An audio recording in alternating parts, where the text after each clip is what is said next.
absolute banger. So far, these games have been so explosive, especially at the beginning. It looks like GG into Secret Tunnel first, though. Just going to grab himself all the goodies, although they will meet XCG here. They haven't actually got any weapons yet, although CJS getting close towards having that Zai ultimate, so he will get that one up. Comes in with the uppercut already. 2 members go down. They didn't get enough, and this is going to be the end of CJS. GG losing out this time. XCG getting their revenge.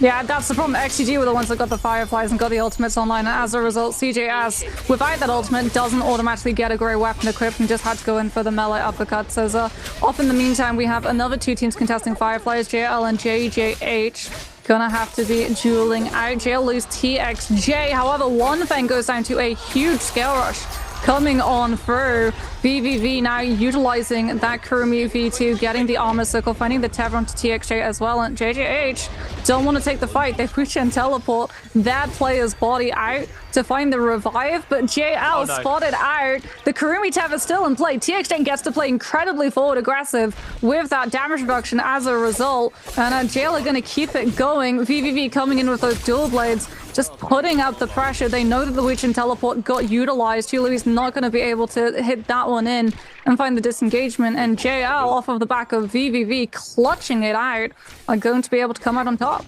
Yeah, that was pretty unlucky there for JJH. Is now Godly, the last man standing, trying to make a break for it, but with the umbrella, VVV can keep the pressure up onto Godly. Looks like Godly has potentially put enough distance between him and JL, although JL are unrelenting in this chase.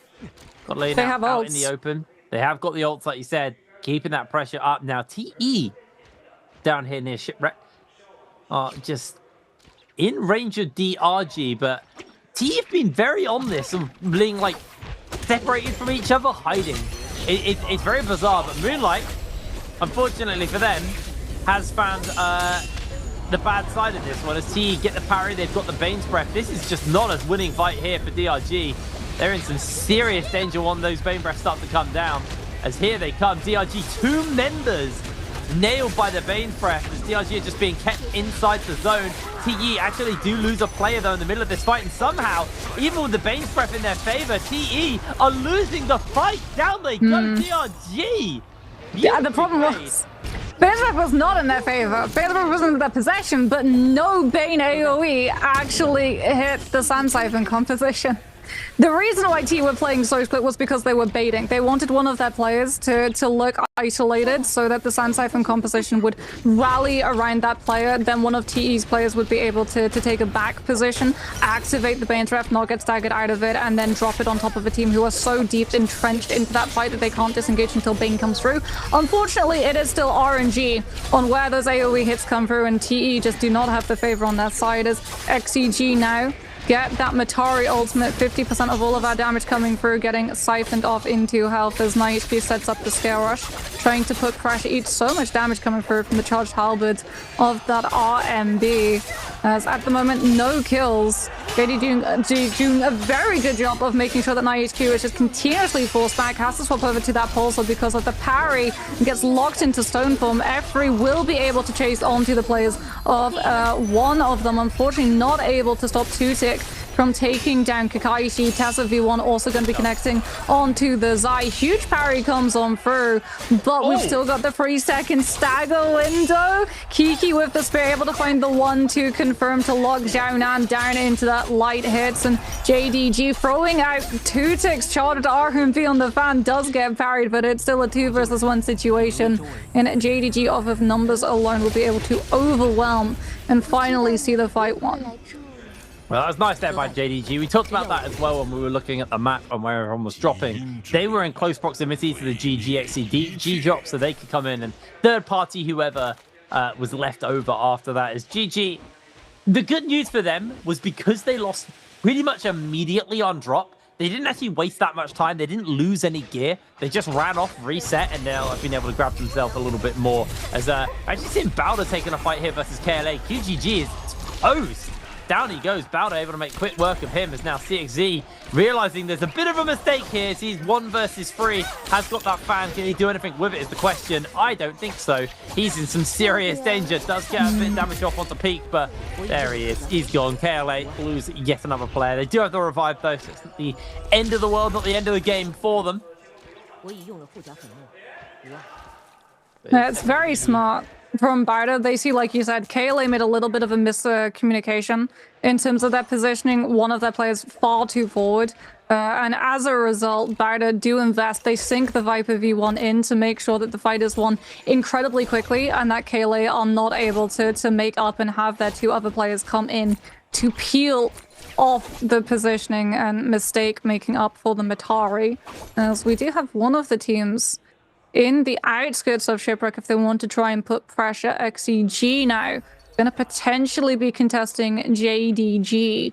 However, a lot of these teams, again, that aggression slowly simmering down as everyone starts posturing up for control of Realm of Yang, either to go inside of it, or if you're the Viper Tester teams, wanting to grief the potential entrances for some of these teams and use the positioning of the Realm of Yang to figure out the rotations of the stronger teams around you. As JDG dropping onto Jiaonan. Can they find the kill before XG have the peel? Tessa V1 does manage to connect. We're going to follow it up with a Viper V3. The silence making it that XCG cannot properly break away. However, the Matari does manage to break line of sight. As a result, Night HQ gets to break line of sight from the V3. Reset with that Efri coming on through. And JDG, off of the back of not being able to find the opening, have to utilize the Wu Chen teleport and run away. Really good stuff coming through from XEG. Huge play from that Matari to break Tether LOS and use the Matari ultimate to make sure that the rest of the team did not have to worry and had full access to all of their abilities.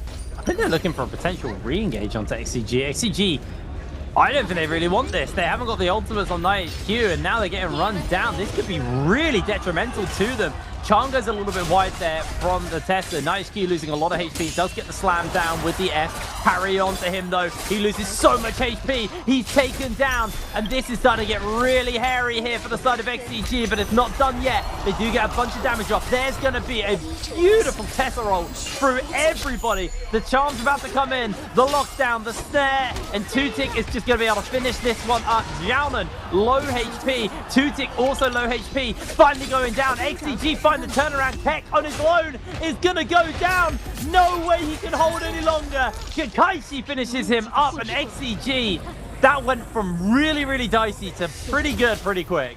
Yeah, the turnaround hits when Kakaishi is able to come with that Matari ultimate, because you get backstab to set up CC and confirm all of the follow-up damage onto one specific play, but you also get the health siphon. So 50% of the damage that you do is converted into health back for all of your team, as T now coming in with that Viper V1 looking to lock down some of these players. Bowder, they stacked up, but the reason that they stacked up was to make sure that everyone got access to the Wu Chen teleport.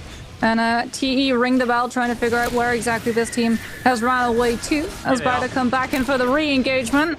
Do they drop onto Leo? Yes, they do. That Wu Chen having to now take the fight. Jing utilizing that Tesla F1, clearing the space, making sure that no one gets connected onto by the focus right now, coming in with the charged RMB of the fan of themselves. Doesn't manage to stop the Dragon Slayers, and as a result, the Nesha's Might comes on through as the full follow-up. However, Bowder still able to find the kill, playing incredibly split so that the Nesha's does not cleave through multiple players as we get Transformer versus Transformer. How long has it been, Jake, since we got to say those words? Tumult Ultimate immediately coming on through. Karumi Tava as well, already invested on the side of JL for VVV to get and allow One Fang that full damage reduction to sit inside and just outlast EG, who was taking so much damage, forced out of dropping the ultimate early, gets grabbed out by One Fang, who's still inside the transformation. Kurumi V2 now coming through, as well as One Fang gets another reset of the Kurumi Efri to live all of the pressure once he dropped out of this ultimate. So far, it's still a 3 versus 3 from both of these teams. Both of these Kurumi still holding on onto that ultimate, as it's going to come down to the Yushans looking to place and find an isolation so that one thing with the horizontal and vertical charges on this longsword can play the sidelines before swapping over to that cannon and putting more pressure onto the rotating players of Wolves' team. ZK goes a little bit low. One thing, unfortunately, not able to find the parry off of the longsword. Instead, eats a massive hit of a charge horizontal from the fan. Instead, comes in with a horizontal from his own longsword. 30 seconds left. One thing going incredibly low. Gets the bell to immediately move into the next cycle of the ultimate. Even though his health went low, he's able to come in with the transformation, gets it fully topped up, and off of the back of that one, surely this Realm of Yang is JL's to take. They've only got 11 seconds. They've really got to get this one. It looks like ZK's just buying time. If he can avoid it for 4 more seconds, he might have just done it. The denial, there's no way! It's done! Oh, that is heartbreaking. Okay, JL are probably like, oh, so that's how it feels. Because out of everyone who's been able to clutch out Realm of Yang stalls, it's been VVV in the past on the Kurumi, who's been able to outlive 1 versus 2 scenarios. But that is so unfortunate for both of these Transformer teams, because now they're going to have to take aggressive fights against each other. Best case scenario, they take the same Soul Altar and it just goes right back to a grudge rematch. Because if they have to take a fight, even if they go against each other, they potentially have the third party knocking on that door with all of these Viper teams in the area. That's the problem. There's now 5 teams, sorry, running around with the Realm of Yang debuff. Wait, did OUG, were they the only team that won around yeah. There were 2 timeouts. There were 2 timeouts. Right. We need to talk about Monk. I hate Monk. I hate this so much. Jake's gone from like being semi-civil to just, nah, get this man straight out of my lobby. Nerf it. Nerf it.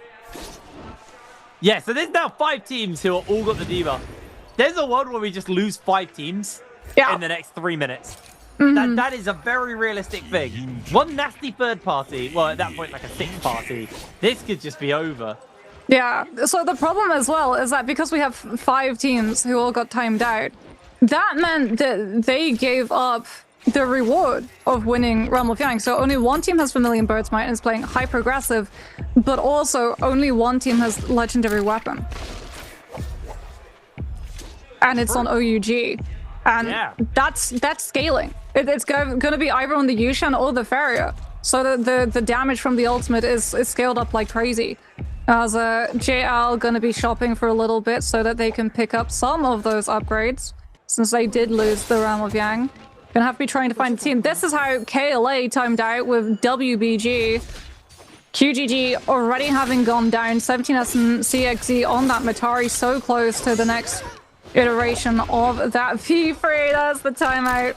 Coming through is OUG fighting inside Celestra. This tends to be one of those places that teams kite to if they want to be able to lose line of sight, break the ankles in a chase, and as a result, a lot of teams with Yang depletion do start coming over here to try and find some of these teams that are weaker and hiding out of sight. There's OUG jumping onto Bowder. Tessa V1 does connect. It's going to be followed up now by that Viper as well. OUG's SS manages to break around the corner. Does break line of sight, but unfortunately loses the ban. Manages to get a huge parry on their end. However, now it's the next catch of that Tessa V1 comes through. And like I said, all of these players consolidating inside Celestra, understanding this is the area of the map where everyone is going to run to try and find a fight. And as a result, 3rd party, 4th party, in it comes through WBG with the cannonball composition. EG already having to utilize that F1 on the Transformer.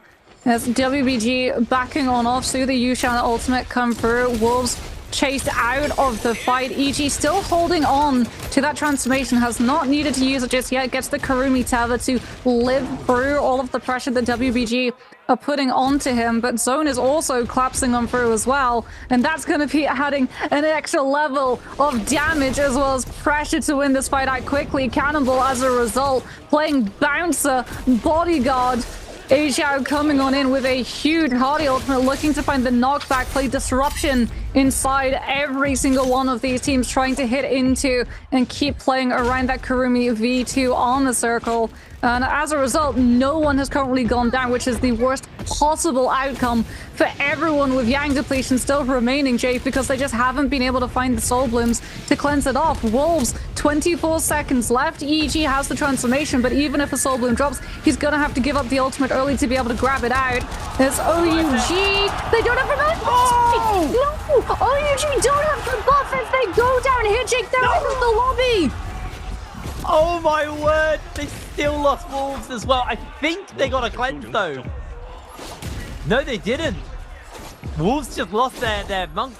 Oh no, they do have a Karen, but it looks like WBG gatekeeping this one. Yeah, the bigger problem is OUG died after the million birds might fell off. Well, they died. SS and Jin Yu are down, and it's just up to the king on the Farrier, who is incredibly low. If he goes down here, he's not going to be able to recover his two teammates. Well, they died back during the fight inside the streets, basically, and then they came back like, "I will tidy up this fight now," and immediately get flattened. OUG, that might just be their show done for the day, for the game anyway. XCG right now, 8 kills. They are really leading the charge on this Xiphon comp. And it's nice because I was saying before this game that we haven't really seen a Xiphon pop off this day yet. And finally that has been the case. GG have been very quiet since they lost that fight at the beginning. Interesting to see that from them. But they are now finally getting Zem from the side of Wolves and being able to pick themselves up their first kill of the game. So Wolves are now finally on the board.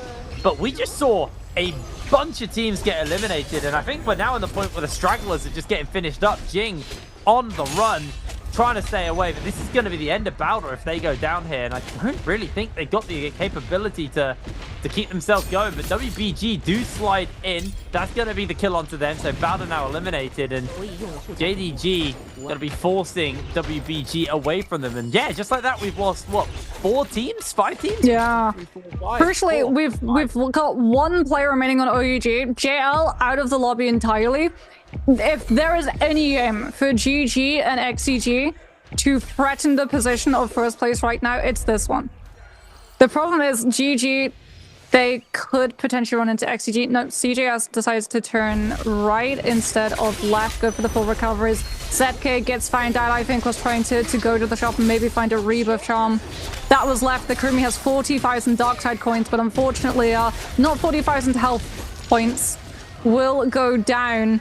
And JDG will be able to pick up another kill, putting themselves up to 7.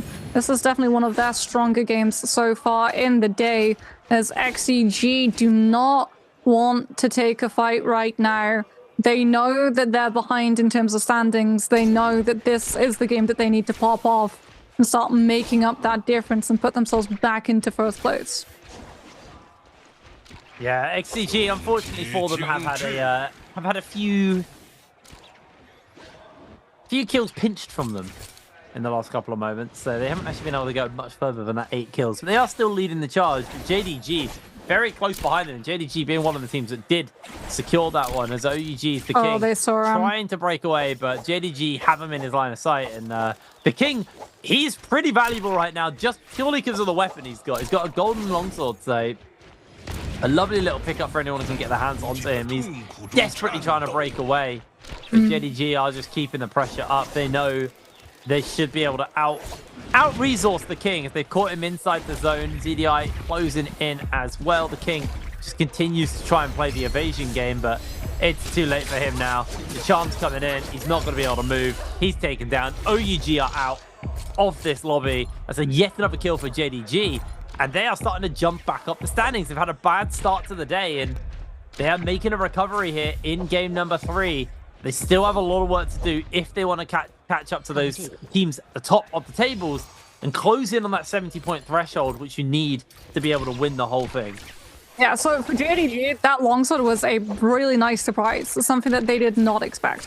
One thing that they saw, the one thing that they immediately homed onto, was the way that the king was playing. It was very apparent that this is a straggler player who's split apart from their team, whether they're the last teammate standing or whether or not they're having to go for a split play and just prolong the team's survivability by splitting themselves away from the rest of their stack. Either way, very clean kill, very easy to find that isolated target away from a lot of these other teams. Heading into the corruption tick damage, less chances of you getting third-partied. Even then, you can see as well that there is a fear that they could potentially get third-party, that some of these other teams are rotating clockwise or anti-clockwise to try and find those same similar stragglers. So JDG do commit things like that Viper engagement, as well as the Tesla lockdown coming on through the second that they're able to close up that distance and guarantee that the kill is clean and crucially quick, as now they have that little bit of stall time to start shoring those resources back on up. And Legendary Longsword is a very good weapon for a Viper team to have, because you have distance to it. So even if you're running that Viper V1 stun, you can use the horizontal or the vertical charge attack to still get the follow-up damage in time if the Viper's not directly behind the person who gets staggered, as GG doing something very similar to JDG, and that's hunting these straggler players down. Smolch ultimate gets invested. Wujan trying to be as inconvenient a kill as possible, as it looks like DRG did go for that split play. Wujan falls, but they still have the Takeda alive. It looked like DRG made the call to prioritize the Takeda's survivability, as we saw when Final Zone collapses. Takeda is the true win condition of a Sun Siphon composition. Well, 9 minutes left in the lobby, and finally we actually see a very fast-paced lobby. Just took, you know, the first Rama Yang to have 4 teams all lose. Yeah. But 16 players left in the lobby. Are they going to be able to... Well, what's really going to happen? Because we're just used to these massive, like, carnage filled final lobbies. GG lagging on the kill front. I mean, they got some work to do. Oh, that's Phoenix. Okay, JDG have Phoenix Burst and a Legendary Longsword. That is a lot of pressure. They went to a dealer's, they had so much money, they wanted to roll Legendary Soldiers, they managed to get their hands onto one of the Longsword. It's not quite the zoning potential and capability that something like Merciless Havoc or Aurorus has, but it's definitely something that's going to make these teams think twice about taking those engagements, because like you said, this is much more traditional to the normal form that we've seen coming through from this season, and as a result, a lot of these teams are going to need to have a Sword Art of Destiny to just bully a space, cut out a position for themselves as this space gets smaller and smaller, and when that final Moonbane comes through as well, because it can be so problematic in terms of where it's positioned. If you don't have something like Merciless Havoc to just stop other teams from hard engaging on top of you, teams can really struggle converting their survivability off of that particular position. Well, it's just been a little bit of a chiller moment now. But that's kind of natural when you have this many players getting knocked out early. But again, yeah, eyes for me are very much on GG, because they had an absolutely enormous game last game. All on LXM, just playing fantastically on that Valda. But this game, only been able to pick up the 2 kills, being a very, very quiet game for them. So I have to see how well they play this final circle. They've got a pretty good comp, and especially when there's not like too much going on. Oh. I think the Xiphon can struggle when there's like 30 people in the final circle. Jake, this is... Yeah, they do. They find the last player, and this is the Takeda with a legendary weapon. GG have to make this call fast. Right. There's another team in the area. The F is going to come through. GDH are going to be contesting for it, but no, they didn't.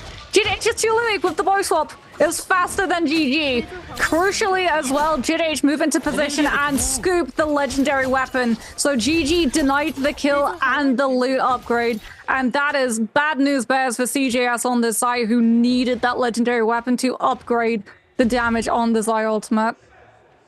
Yeah, they're going to be really upset with that one. Really, really upset with that one.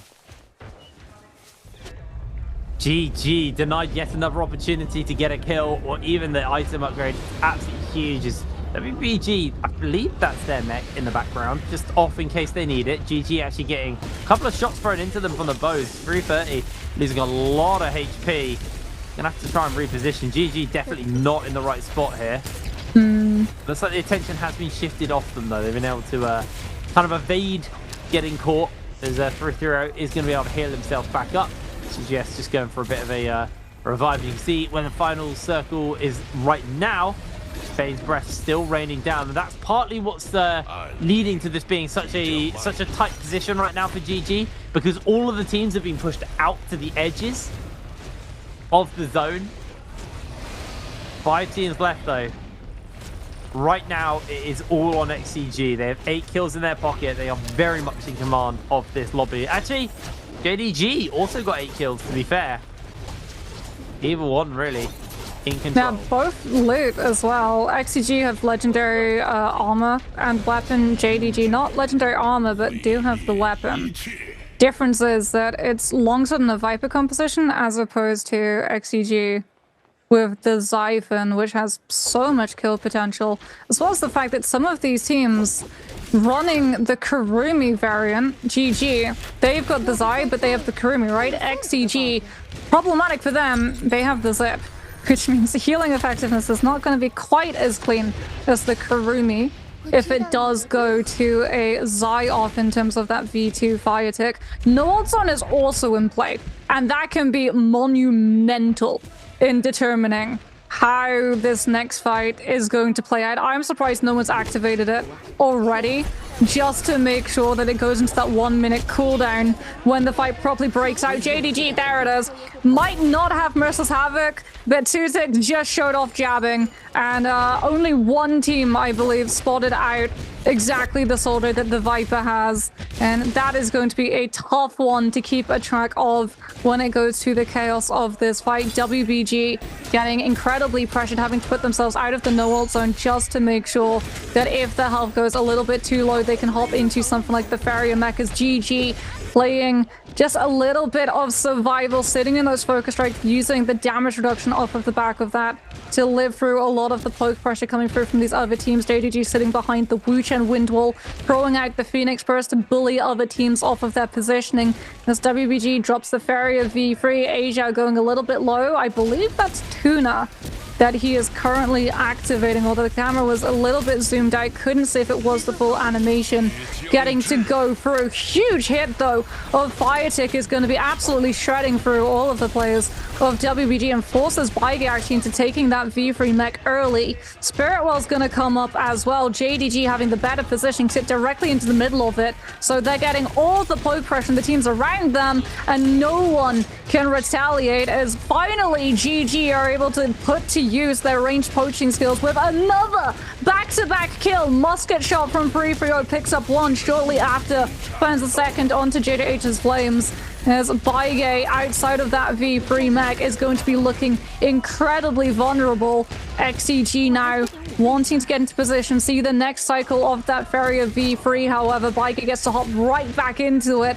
That's how much damage Sleepwalker has been able to output with the cannon, connecting onto all of these players. Now that Spiritwell Dome has dropped, Baige getting absolutely cooked. Has to drop out of that mech early, gets the cube to come through and reposition into the aerial position, playing away from the low ground. As you can see, Akshay below him getting absolutely shredded by all of the teams who spot someone without armor, without ultimates, and everyone collapses on top of them to try and find the kill. Goes down to a bow shot from JDG, as Asia, like you said, now is removed. I believe that was the Farrier, which is going to be... No, it was the Hottie, which is going to be very problematic. However, the Farrier mech cycle is still going to be in play for WBG. 11 players left. GG find a huge kill onto XCG. CJS now starting to find the F3 movement that he was looking for. Still holds on to that V2 as well. Dodges the Tessa V1. GG in full control. Currently have all of their ultimates active and available to them if they feel pressured into utilizing it.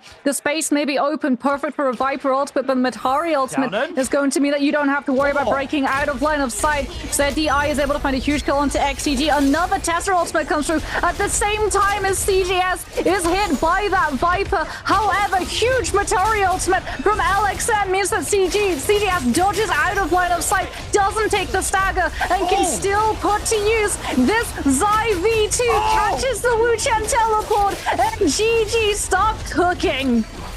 They're doing so So much work here. Absolutely beautiful coming in from CJS. Can they do it? Can they deny JDG? Yes, they can. Taking that kill. Now XCG next up on their menu. 7 kills in the pocket. They're still not in complete control, but NightHQ's being gate kept out. GG able to secure that kill. CJS jumps out, comes in with the F, slamming down.